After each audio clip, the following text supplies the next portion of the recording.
Good morning, everyone. This episode is on the rear subframe, and to get all the parts we need for the rear subframe, we're taking the front arms and componentry out of this car, plus the rear brakes. A little bit of a funny story when we picked this car up was we drove up to Waimate and couldn't get a hold of the guy. So we just started driving around, and just before we gave up, we happened to find it. So we went in, and a really nice guy, had a big yarn to him, and he had a newborn kid, so he had his phone off. We picked it up for $200. So now here's a short video of ripping out the parts we needed, and then we sent this car to the scrapyard.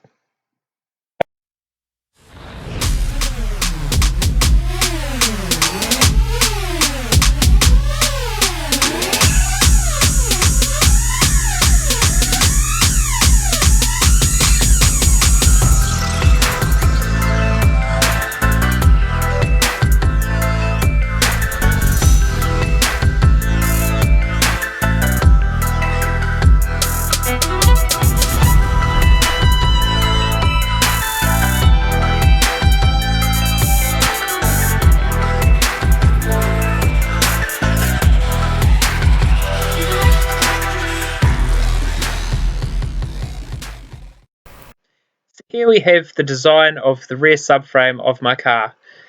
Again, like the front, just fully made up of profiles, particularly placed to hold all the componentry, make the back of the car work the way it should. As you can see, with all the pieces coming together here, we have all the pieces off the Honda that we just removed, and there's cantilever bell crank into the shock at the back. So it should make for a really cool look if you're following this car down the road. I thought I'd just show you a bit more into how I cut these profiles. This is a CNC plasma cutter from Plasmax, New Zealand company, really good machine, and has made this process a whole lot easier. So I can just whip these parts out at work in my own time. They're perfect every time. It's just, yeah, I couldn't get this result without it.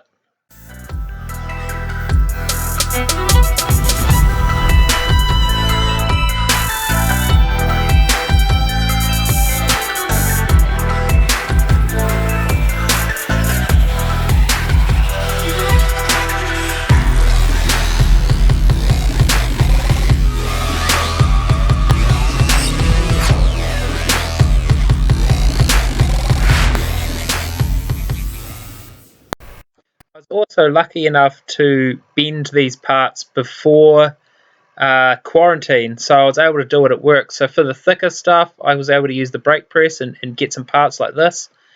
And for the thinner stuff, I was able to use a finger folder, and it made it a lot easier. It's just, I mean, I could do it at home like I did the front, but to do it with one of these, it's just a whole lot tidier and more straightforward for me.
Oh, that went quite well.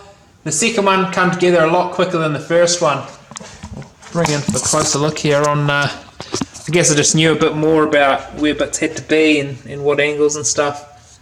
A bit more straightforward. I'm missing one part that goes in there, but I'm guessing it's just lost somewhere. I can always cut a new one when it comes to that. On the original one, I've missed a few spots to grind for TIG welding, so I'm going to have to come back and do that at that point. But at the moment, it's all set to start putting these sides on the base of the rear subframe. So I'll have to be doing quite a bit of measuring to make sure that it's all symmetrical, and then it's pretty much all together.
Cool, that's all together now. It's all come together quite nice, moving the way I would like it.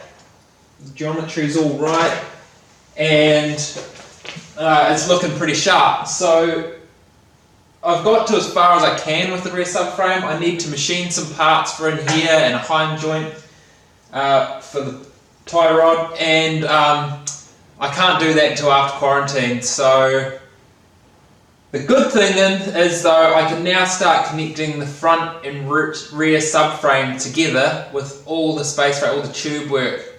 So that's going to be the next video. It's going to be a pretty big one, and it's going to take me a while to get there, but I'll get it to you as soon as I can.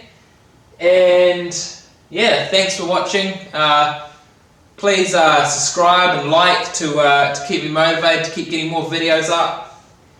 Hopefully in the next video it actually starts looking like a car, so let's see.